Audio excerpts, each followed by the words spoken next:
nossos amados e sagrados orixás nos protejam, nos amparem do início ao fim dos trabalhos. Saravá Umbanda!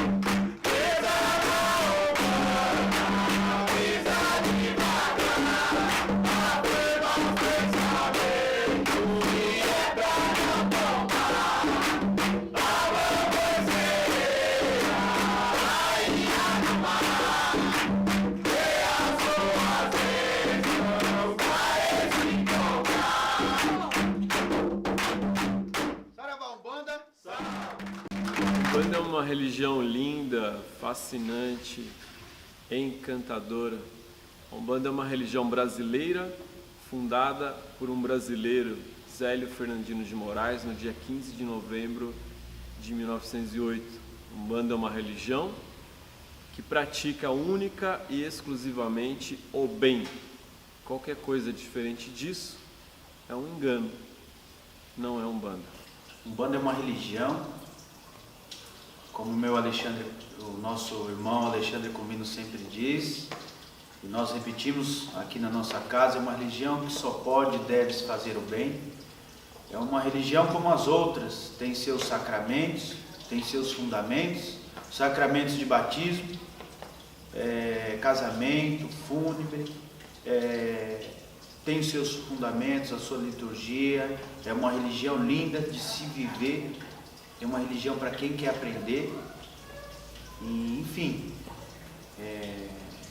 ela transforma. É uma religião que não está aqui para te massacrar, e sim para te transformar numa pessoa melhor. Vou abrir minha Jurema, vou abrir meu Jurema, vou abrir minha Jurema, vou abrir meu Jurema, com licença de botar nosso maior chão, com licença do meu maior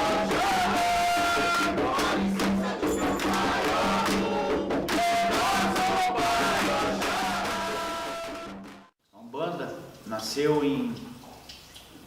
através do saudoso pai Zélio Fernandino de Moraes, em 1908, precisamente no dia 15 de novembro de 1908, dava início a essa religião maravilhosa que é a Umbanda.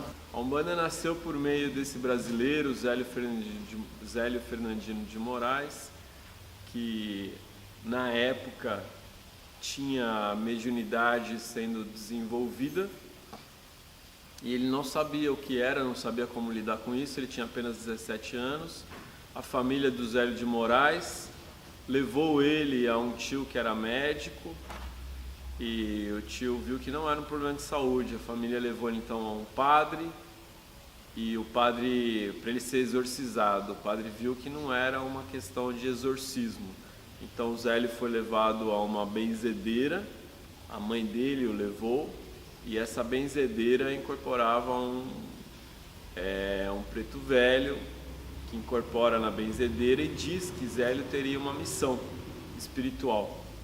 Então, logo a seguir, Zélio de Moraes foi levado à Recém-Federação Espírita de Niterói, no dia 15 de novembro de 1908, Zélio de Moraes compareceu a uma sessão espírita na Federação Espírita, e lá dentro Zélio de Moraes incorporou um espírito que se identificou como aquele que foi em outra vida Frei Gabriel de Malagrida, mas que gostaria de se apresentar como caboclo das 7 encruzilhadas.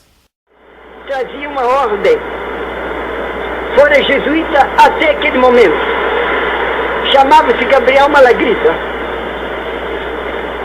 Daquele instante, ele ia criar a lei de Umbanda,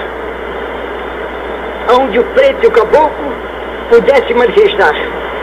porque ele não estava de acordo com a Federação Kardecista, que não recebia pretos nem caboclos. Então, ali, Zélio de Moraes, incorporado do Caboclo das Sete Encruzilhadas, anunciou que vem para fundar a religião de Umbanda. No dia seguinte, na casa da família Moraes, o Caboclo das Sete Encruzilhadas incorpora e estabelece que naquela casa seria fundada a Tenda Espírita Nossa Senhora da Piedade.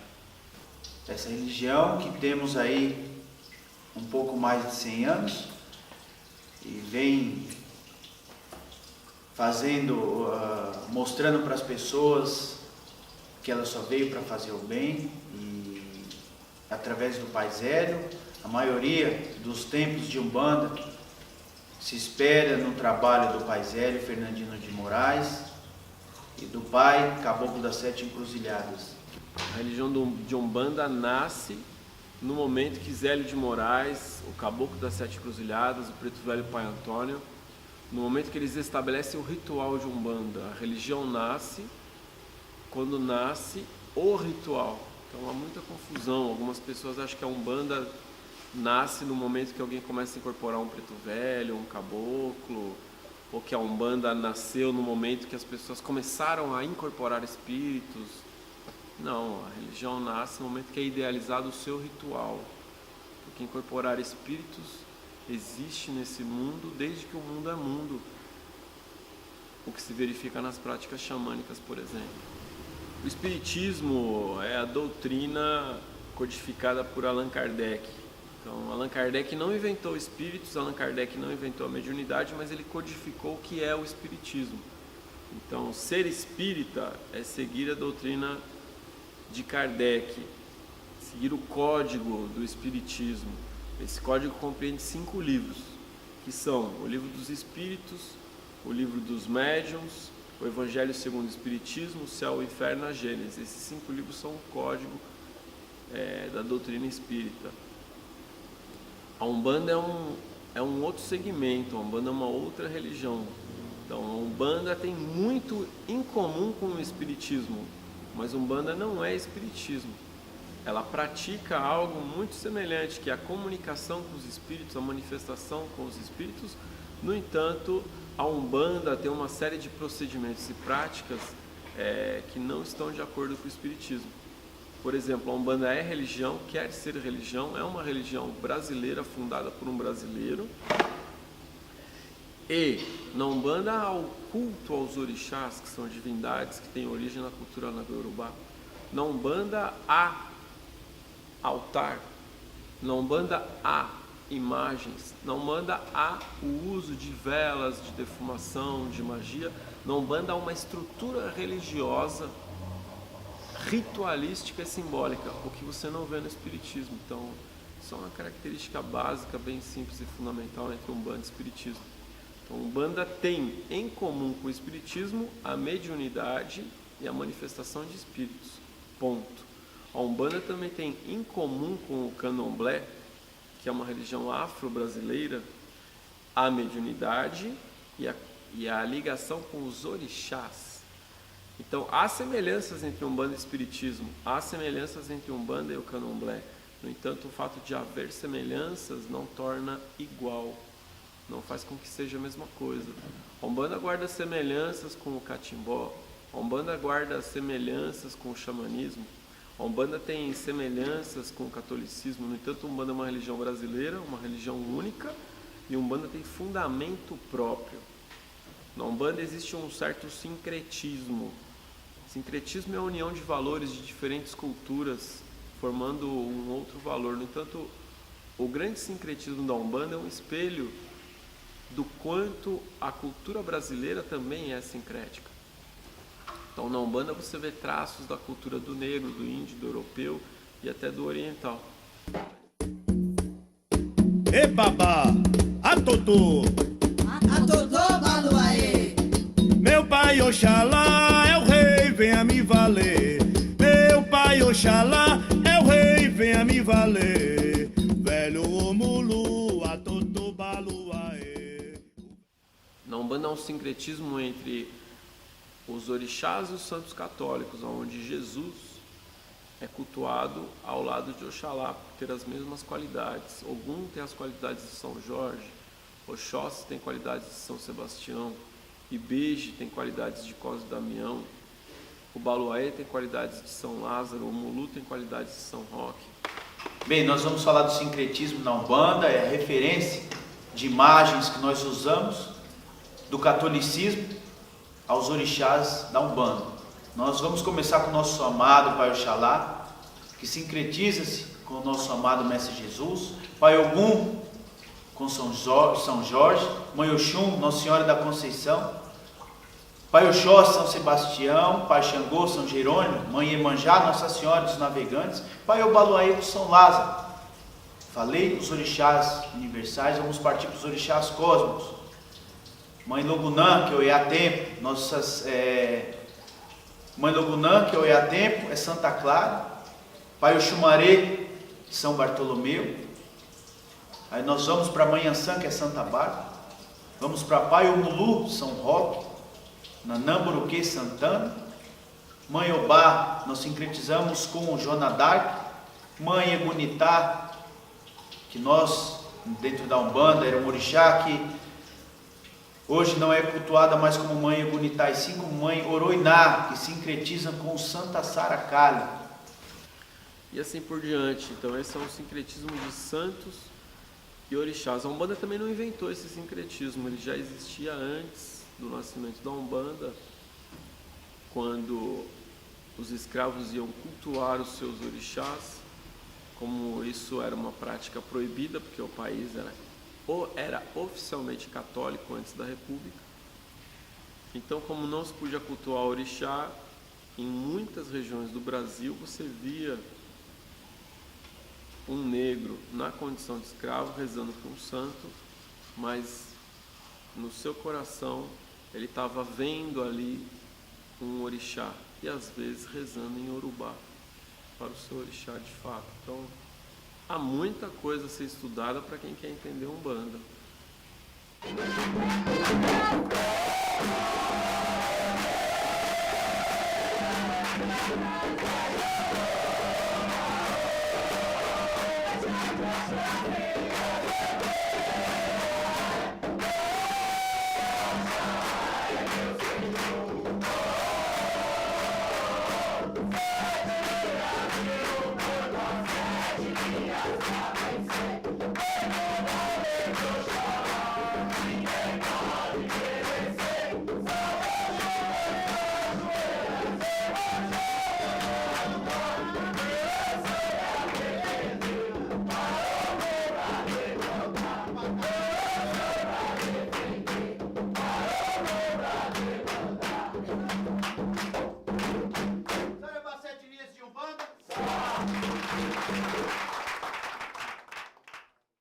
Explico essas linhas por meio dos orixás, dizendo que é a linha, ou a vibração, ou a energia de Oxalá.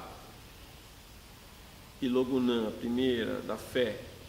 No amor, Oxum Oxumaré. No conhecimento, Oxóssi Obá. Na justiça, Xangô e Egunitá. Na lei, Ogum e Iansã. Na evolução, Obaluaê e Nanã. Na geração, Iemanjá e Mulu. No entanto, o estudo das 7 linhas ele varia. Há diversos segmentos na Umbanda que estudam as 7 linhas de formas diferentes. Então, para alguns, só existem 7 orixás. Alguns segmentos da Umbanda estudam apenas 7 orixás, como Oxalá, Oxum, Oxóssi, Xangô, Ogum, Obaluaê e Iemanjá. Outros estudam apenas os masculinos com um único feminino. Então, estudam Oxalá, Ogum, Oxóssi, Obaluaê, Xangô e só um feminino como Iemanjá. No entanto, todos estudam 7 linhas enquanto 7 vibrações de Deus. Então, as 7 linhas de Umbanda são as 7 vibrações de Deus, que na Umbanda são interpretadas de formas diferentes dependendo do segmento de Umbanda, porque existe uma diversidade de segmentos na Umbanda, assim como nas outras religiões. Há uma diversidade de cristianismos, uma diversidade de catolicismos, uma diversidade de budismos, de islamismo, de judaísmos, e na Umbanda não seria diferente. Fé, amor, lei, justiça, conhecimento, evolução, geração, maturidade, renovação, enfim. Os sentidos de Deus estão ligados aos senhores sagrados e amados orixás, que nós falamos dos 7 cósmicos e 7 universais. As 7 linhas de Umbanda é algo que é presente na religião desde a sua fundação. Quando Zélio de Moraes incorpora o caboclo das 7 encruzilhadas, ele pergunta qual é o seu nome, e ele fala, meu nome, se eu preciso ter um nome, se vocês precisam de um nome para me chamar, para me identificar, me chame de caboclo das 7 encruzilhadas, porque não haverão caminhos fechados para mim. Caboclo das 7 encruzilhadas não é nome de batismo.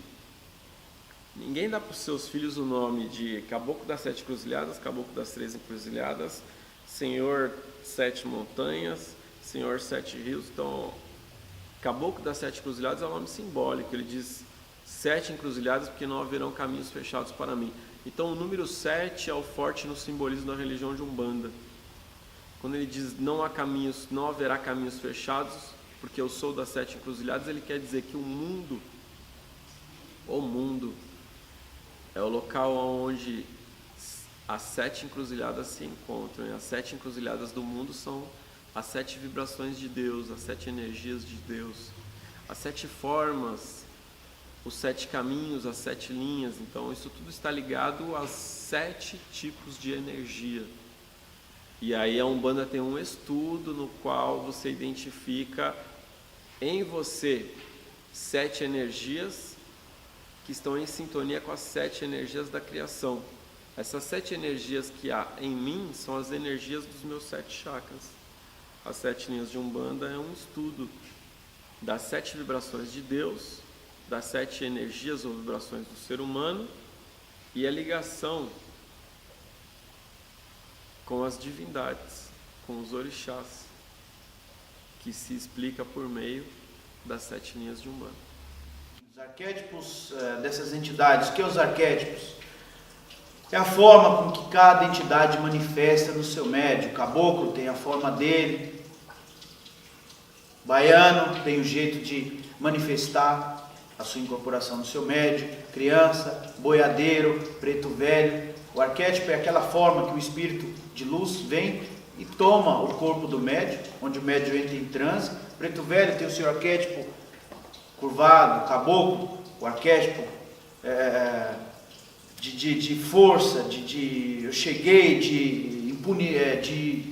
como que eu vou te explicar, irmão? De fortaleza, sou forte. Enfim, o baiano tem aquele jeito desengonçado e cada um no seu arquétipo toma o coração do assistido com amor, cada um dentro do seu arquétipo, o baiano na alegria, o preto velho na simplicidade, o caboclo na seriedade, enfim. O arquétipo se encaixa a cada um de suas entidades. É a forma em que a entidade toma o corpo do médium em transe e ali se faz o arquétipo dentro da Umbanda. Arquétipo é algo que diz respeito a um modelo, a uma forma ideal. Então eu tenho os arquétipos dos orixás e os arquétipos das entidades, que a gente chama de linhas de trabalho. Então há os arquétipos das entidades de Umbanda ou das linhas de trabalho da Umbanda, que são caboclo, preto velho e criança na sua base, com Exu e Pombagira, podendo se estender para baiano, boiadeiro e marinheiro, e algumas outras linhas de trabalho, como a linha do Oriente. Então os espíritos que se manifestam na Umbanda, eles assumem um arquétipo.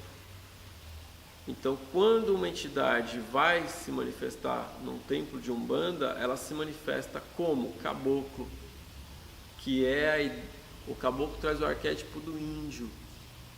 Então há uma mensagem implícita no arquétipo. O arquétipo caboclo, ele traz o perfil da pessoa simples, que vê a vida de uma forma muito simples e muito natural, e que tem uma ligação com a natureza e com essa vida em que tudo está ligado, todos estamos ligados entre nós, com Deus e com a natureza.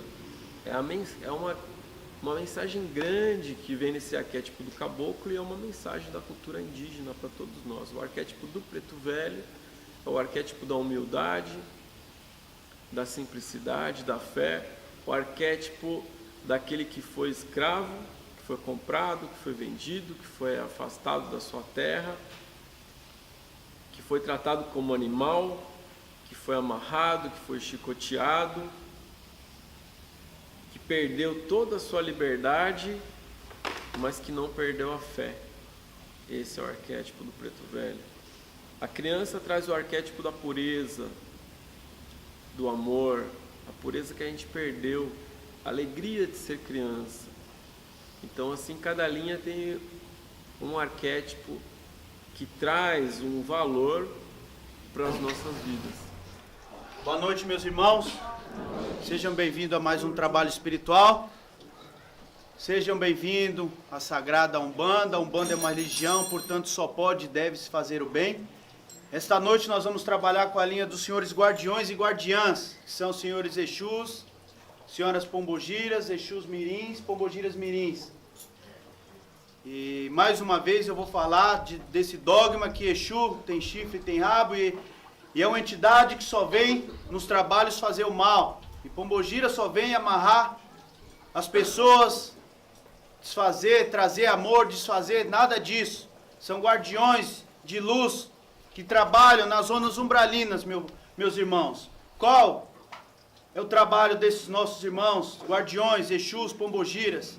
Eles que fazem a limpeza no nosso plano físico. Que limpeza é essa? De todas as energias negativas que nós vibramos, principalmente causadas pelos nossos desequilíbrios emocionais. Então, essa hora que eles atuam, que eles nos limpam, que eles nos direcionam. Exu está aí para vitalidade, abrir o caminho. Pombogira é o poder realizador, ela que estimula todos os sentidos de Deus. Falar estimular, nossa, estimular não, estimula todos os sentidos de Deus. Quais são os sentidos de Deus? Amor, lei, justiça, fé e assim sucessivamente. Esse é o papel dela, né? De trabalhar esse lado em todos nós. Por isso que ela vem com aquele molejo, não é porque ela é da vida, não tem nada disso.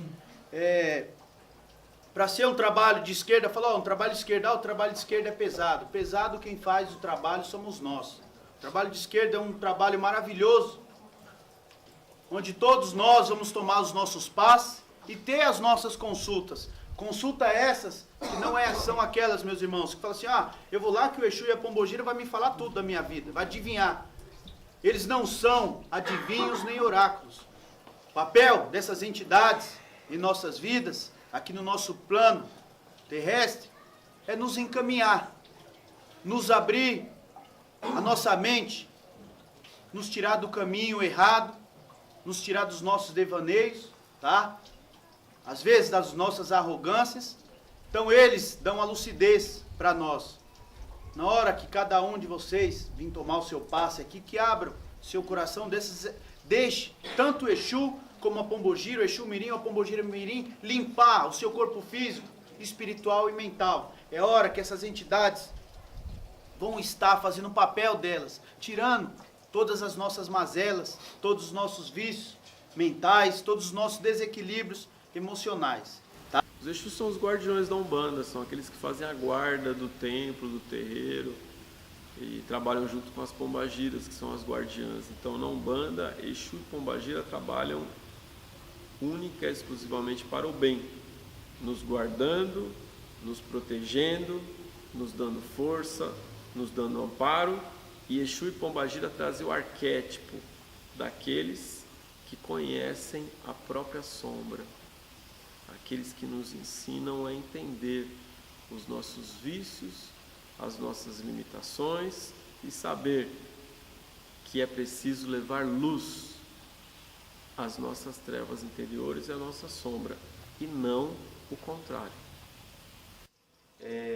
Se falar de Exu, que é esse guardião de força, que traz a vitalidade, a abertura de caminho. Pombogira trabalha no poder da realização e estimulação dos sentidos de Deus. E Exu Mirim é aquele guardião que trabalha no desenrolar, trabalha para tudo que está confuso na cabeça do médium, na cabeça do vivente, do cristão, é onde entra Exu Mirim, que tira toda essa complicação.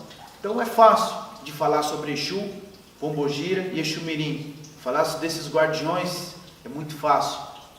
É a primeira criação de Deus, então, onde tudo há, ali está Exu.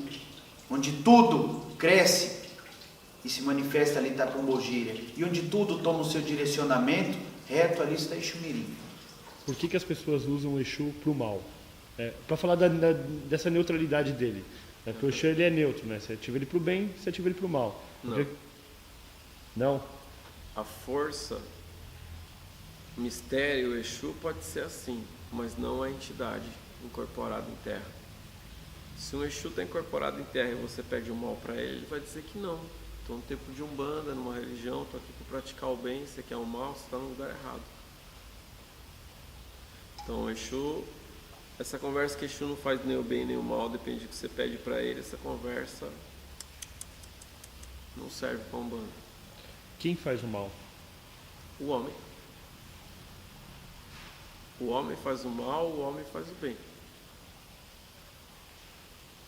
E nesse, por exemplo, nessas coisas das amarrações do amor, falam que usa o Exu, então necessariamente não é o Exu. Não, não é. São outros espíritos que usam o nome de Exu, porque o nome de Exu é popular. É aí que eu queria chegar. O nome de Exu, existe uma mística em torno do nome, da palavra Exu. É uma mística que assusta e dá medo, porque primeiro a Igreja Católica demonizou o orixá Exu como demônio, porque na África é um orixá. Na cultura afro-brasileira existe um orixá Exu, e esse orixá Exu é o orixá do vigor, da força, da vitalidade.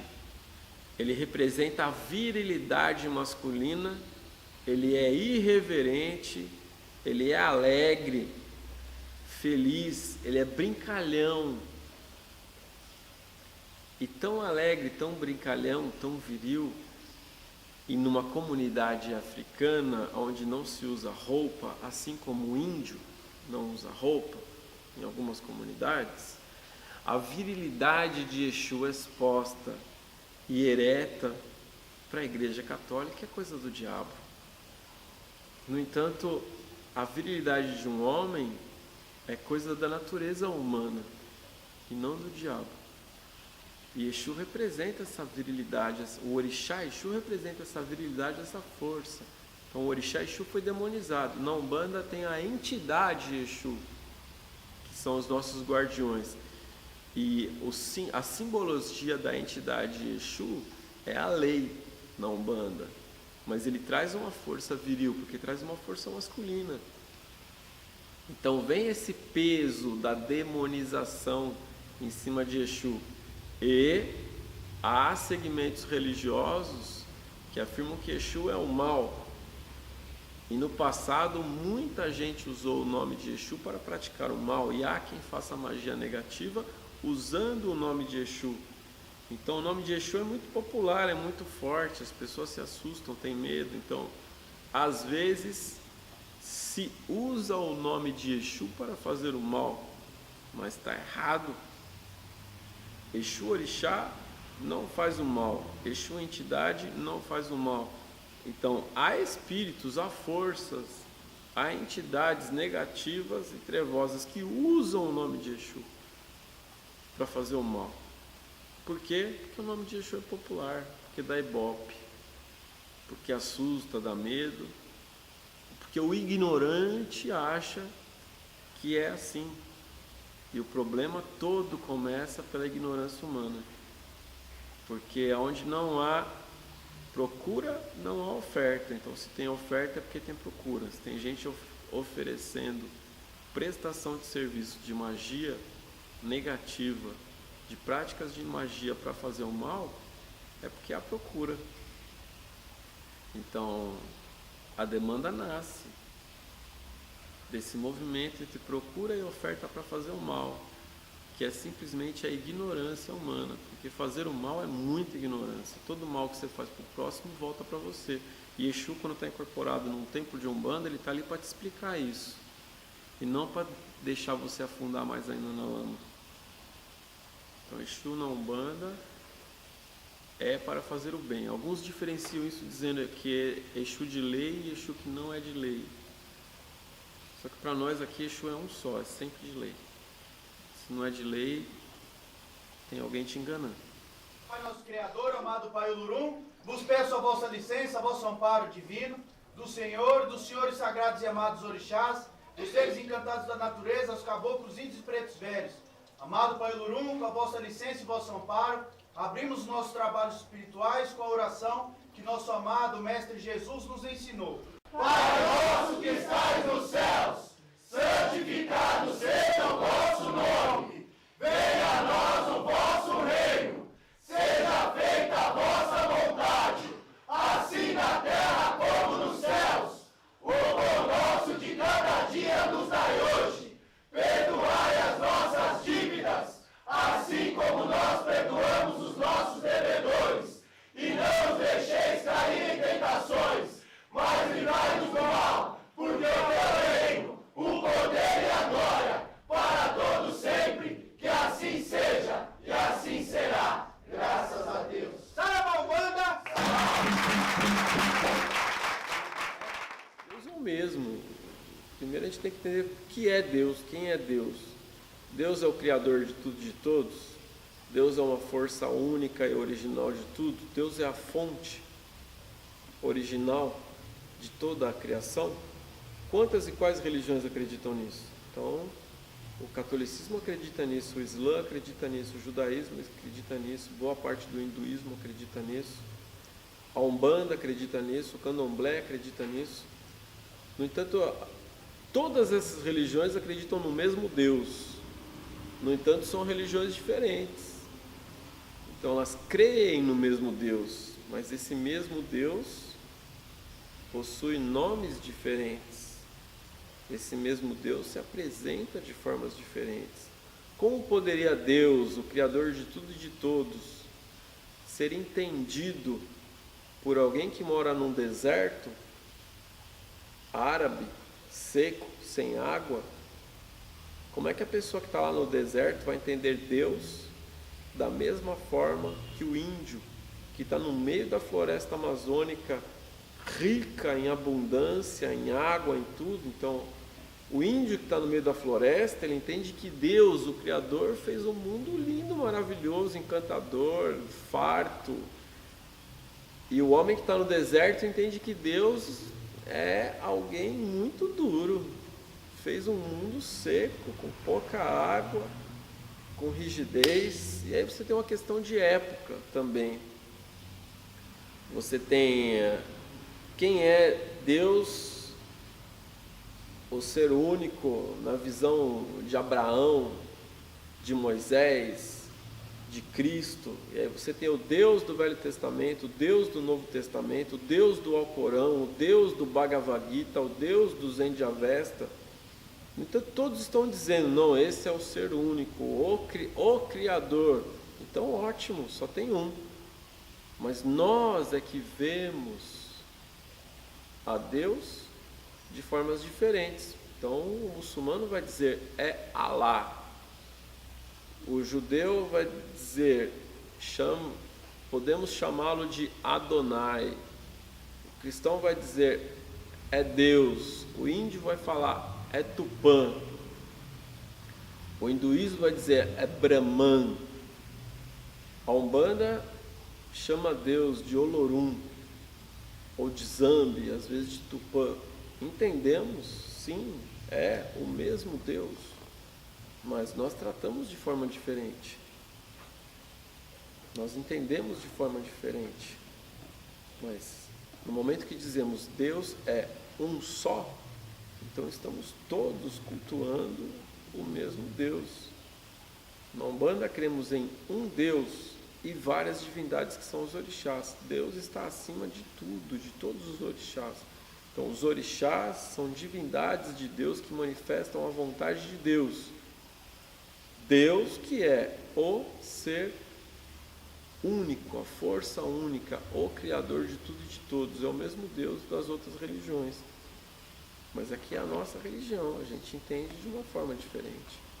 Giras de Umbanda. Giras de Umbanda são trabalhos espirituais destinados à caridade para a humanidade.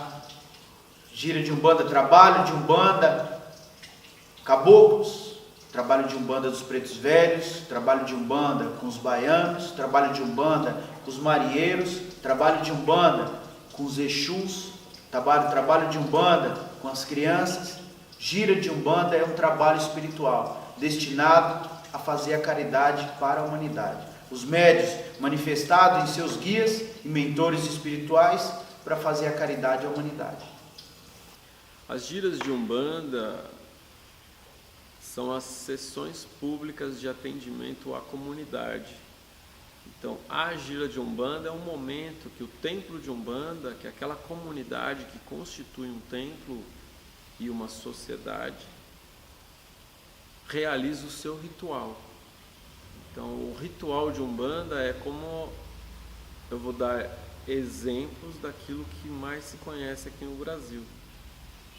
O ritual de Umbanda ele é como a missa para os católicos. Então, os católicos vão à igreja no dia de missa.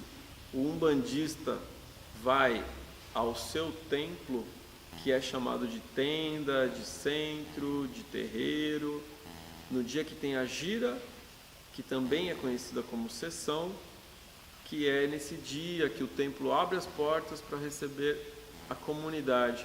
Então as pessoas vão ao templo de Umbanda assistir o ritual e conversar ou tomar um passe com as entidades de Umbanda, que é o caboclo, preto velho, baiano, boiadeiro, marinheiro, criança, Exu, pombagira.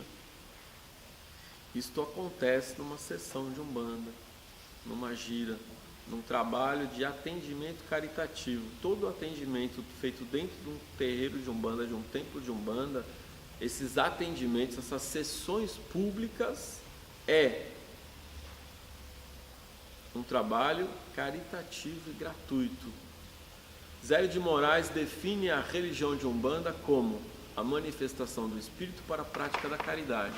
Então, a prática da caridade é o fundamento básico e principal da religião de Umbanda.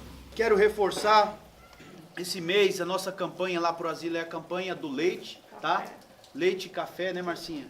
Então, pessoal, quem puder ali trazer 1 litro, uma caixa de leite, um quarto de café, 1 quilo de café, nós agradecemos. Produto de limpeza, higiene pessoal, café e leite, que no frio eles tomam muito leite. E o leite tem cálcio. E para os idosos é excelente. Peço para vocês, tá? Provavelmente no próximo final de semana nós estaremos indo levar essas doações. Quem quiser conhecer o asilo, fica em Embu-Guaçu. Aí fala, nossa, Embu-Guaçu é muito longe. Meus irmãos, para fazer a caridade, levar esperança e amor, não existe distância, tá? Quero agradecer a todos vocês, que a partir de agora, nosso amado Senhor Deus os abençoe, os sagrados e amados orixás nos acolha nos mistérios deles, e Pai Ogum ordene a vida de todos vocês. Boa noite, meus irmãos, sejam bem-vindos.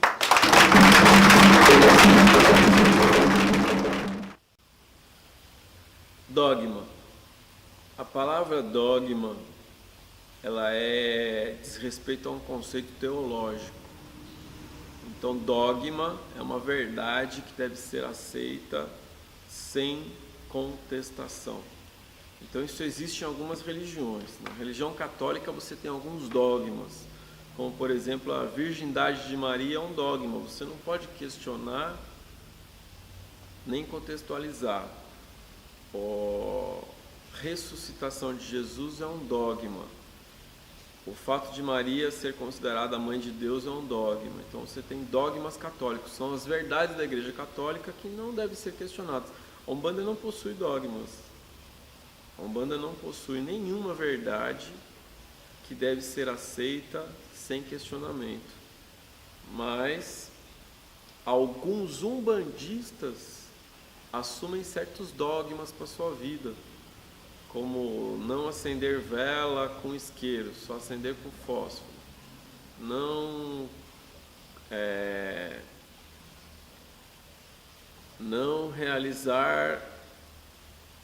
colocar banho de erva na cabeça, por exemplo, não acender vela para Exu em tal lugar. Então, quando alguém tem que acreditar em alguma coisa sem uma explicação, isso é um dogma. A Umbanda não tem dogmas. Dentro dessa limitação, meus irmãos, da inteligência humana, se cria esses dogmas, como eu falei, que Exu tem chifre e rabo, Pombogira é mulher da vida. Como eu posso acender uma vela dentro de casa? Posso tomar meu banho tal hora? Enfim, todos esses dogmas são colocados e criam certos cânceres dentro da humanidade, dentro das religiões. Você falar que você não pode acender uma vela dentro de casa, você pode e deve acender uma vela para o seu anjo da guarda, a vela para o seu guia, para o seu mentor espiritual. Agora, você só não pode acender uma vela dentro de casa se for para os guardiões que cuidam do lado externo das residências e principalmente das casas espirituais. Você pode falar do dogma sobre banhos, chás, meu irmão, tudo feito com amor, consciência, sobre um banho, sobre um chá. Para isso nós estamos desvendando esses mistérios, para isso a Umbanda vem explicando, desmanchando esses dogmas que as outras religiões colocaram dentro dessa nossa religião maravilhosa que é a Umbanda. Então, se alguém diz para eu não pôr banho de erva na cabeça, tem que explicar. Se alguém diz para eu não acender uma vela com isqueiro, tem que explicar. Se alguém diz que a vela de Exu tem que estar dentro ou fora de casa, tem que explicar por quê. Então, tudo na Umbanda tem uma explicação e uma razão de ser. Não há dogmas na Umbanda. Também não há tabu na Umbanda. Tabu é uma palavra que descreve um assunto interditado, aquilo que não pode ser dito, que não pode ser falado, que não pode ser comentado. Isso é um tabu. A Umbanda não possui tabu. A Umbanda também não possui preconceito de forma nenhuma. Então, a Umbanda é uma religião livre e aberta e é uma religião que deve acompanhar a evolução da humanidade. Conforme a humanidade evolui nos seus conceitos, conforme a humanidade se transforma nos seus valores, a Umbanda acompanha essa transformação, essa mudança e essa evolução. A Umbanda é uma religião em constante transformação também, assim como o ser humano. Entrei na cachoeira, deixei a água me banhar, energias me envolveram, vi Exu se aproximar, a magia tomou forma, sua beleza me encantou, com uma coroa de lírios, sorrindo ela me batizou. Bem, falar de oferenda na Umbanda é muito simples. Oferenda é a forma que você mostra a sua fé, que você oferenda com frutas, flores, com a sua fé. Você faz essa oferenda aos orixás, oferenda às suas entidades, aos seus mentores. Da mesma forma, eu tenho uma forma prática de explicar. Todo mundo fala, mas a entidade vai vir, vai comer. Não é questão que ela vai vir e vai comer aquilo, não tem nada a ver. Da mesma forma, seu corpo se alimenta do quê? Você não oferenda seu corpo com as comidas, com fruta, feijão, arroz, carne. Seu corpo, ela só pega a energia do que você está oferecendo para ele. É a mesma coisa de uma oferenda para um orixá. Você deposita frutas, uma bebida, flores, um orixá ou a entidade vai trabalhar e manipular aquela energia ao benefício de quem está lhe oferendando. E para quê? está lhe oferendando, se é buscando ajuda, se é agradecendo, enfim. As oferendas são uma forma de ligação com a natureza e com os orixás. Então fazer uma oferenda é fazer um agrado aos orixás. Os orixás são forças da natureza. Então Iemanjá, os orixás são forças da natureza também, e não apenas. Então Iemanjá, ela tem a sua força no mar, Oxóssi tem a sua força na mata, Xangô tem sua força na pedreira, Oxum tem sua força na cachoeira. Então quando eu vou visitar o Oxum na sua casa, que é a cachoeira, eu levo um agrado para ela. Esse agrado é uma oferenda. Quando eu entrego a oferenda para o Oxum, a oferenda está nas minhas mãos. Oferenda de Umbanda são flores, frutas, ervas, velas e bebidas. Essa é a oferenda de Umbanda. Então quando eu ofereço algo para Oxum, eu vou na casa de Oxum, ali eu me ajoelho, ali eu rezo, eu evoco Oxum, chamo a sua presença e lhe ofereço algo. No momento que ela recebe, as mãos dela tocam as minhas mãos, porque eu ofereci algo e ela veio receber. Então no momento que ela recebe a minha oferenda, eu sou tocado por Oxum.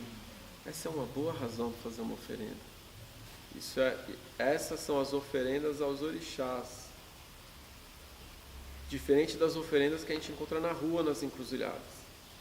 Então, na rua e na encruzilhada, é possível fazer oferendas para Exu e para Pombagira.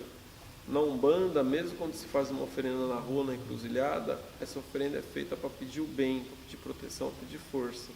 No entanto, cada vez mais, a gente vem pedindo para que as oferendas sejam feitas em locais adequados. Então existe o Santuário Nacional da Umbanda aqui em São Paulo, existe o Vale dos Orixás também aqui em São Paulo, o santuário fica em São Paulo e em Santo André. O Vale dos Orixás fica em Juquitiba. E estão surgindo locais adequados para a gente fazer oferenda, porque fazer oferenda na rua, nos grandes centros metropolitanos, é perigoso, é arriscado. E quando você faz uma oferenda na rua, você está fazendo na frente da casa de alguém, né? A pessoa que mora ali não gosta muito, não. Então a oferenda de Umbanda é sempre para o bem, mesmo que às vezes alguém faça algo na rua. E quando é feito na rua, oferenda de Umbanda, mesmo quando feita na rua, geralmente é uma vela, um charuto, um copo de pinga, não são muitos elementos também. Então são práticas para o bem. Há oferendas de rua que são feitas por quem faz magia negativa, mas não é Umbanda, e para saber diferenciar tem que ser alguém que conhece da religião. Nós já estamos bem massacrados aí sobre as outras religiões. Você passa nas encruzilhadas, vê aqueles trabalhos, olha aí, os macumbeiros, e cai logo nas costas de quem? Dos umbandistas, da Umbanda. Isso não tem nada a ver. Hoje nós temos o Vale dos Orixás, né? Lá junto ao Pai Ronaldo, nós levamos os filhos da casa para fazer as nossas oferendas. Na natureza, que ali você tem a força, a vibração pura da natureza, que cultuar os orixás é o culto à natureza. Não adianta eu querer fazer uma oferenda para Exu numa encruzilhada, numa via pública, porque ali não é um mistério. Se você quiser fazer mas ali não é um mistério, sim. Mas para ser o mistério completo, para atuar 100%, vá numa encruzilhada de terra. Aí sim você vai estar atuando como se atua o mistério desse guardião. E não você fazer numa praça, fazer numa via pública, isso não é certo. As oferendas existem em lugares, as oferendas têm que ser feitas na natureza. O sacrifício animal ele não é um fundamento da Umbanda. Então, a Umbanda, para ser praticada, ela não precisa de sacrifício animal. O fundador da Umbanda, Zélio de Moraes, não fazia sacrifício animal. Eu sou umbandista, médio de Umbanda, sacerdote de Umbanda. Sou formado em ciência da religião, tenho bacharelado em ciência da religião. E nunca fiz um sacrifício animal. Estamos aqui num templo de Umbanda, estabelecido. Eu sou dirigente espiritual há alguns anos eu preparo outros sacerdotes, eu nunca fiz um sacrifício animal. Então o sacrifício animal ele não é um fundamento da Umbanda. No entanto, a Umbanda é plural e diversa. Há na Umbanda segmentos de Umbanda que são mais africanistas do que os outros. Há segmentos de Umbanda que são mais espíritas do que os outros. Há segmentos de Umbanda que é mais xamânico. Há segmentos de Umbanda que são mais esotéricos. Então, há segmentos dentro da Umbanda. Então, dentro da Umbanda, há um segmento de Umbanda que é mais africano. Ou seja, há segmentos de Umbanda que tem uma influência muito grande do candomblé e das tradições afro-brasileiras. Dentro daqueles segmentos que geralmente são chamados de Umbanda molocô, ou Umbanda trançada, ou Umbanda mista, e às vezes é chamado de Umbanda Omblé, naquele segmento, então é possível identificar o sacrifício animal, ainda que de forma bem reservada.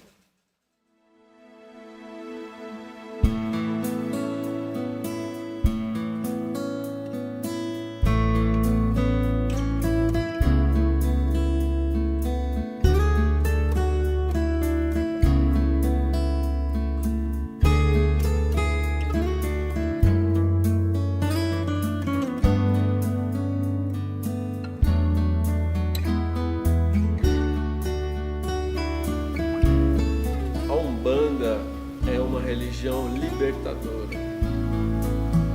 Então ela nos ensina principalmente a nos libertar de nós mesmos, das nossas amarras, dos nossos vícios, do que nos oprime, do que nos causa dor e sofrimento. E nesse caminho, a doutrina de Umbanda é: seja feliz, encontre a sua felicidade. Essa é a doutrina mais forte dentro da religião de Umbanda. Seja você mesmo. Encontre a sua verdade. Viva para isso, para a sua verdade. Com fé, amor, com equilíbrio, com disciplina. Cresça com isso e renasça a cada dia um ser humano melhor.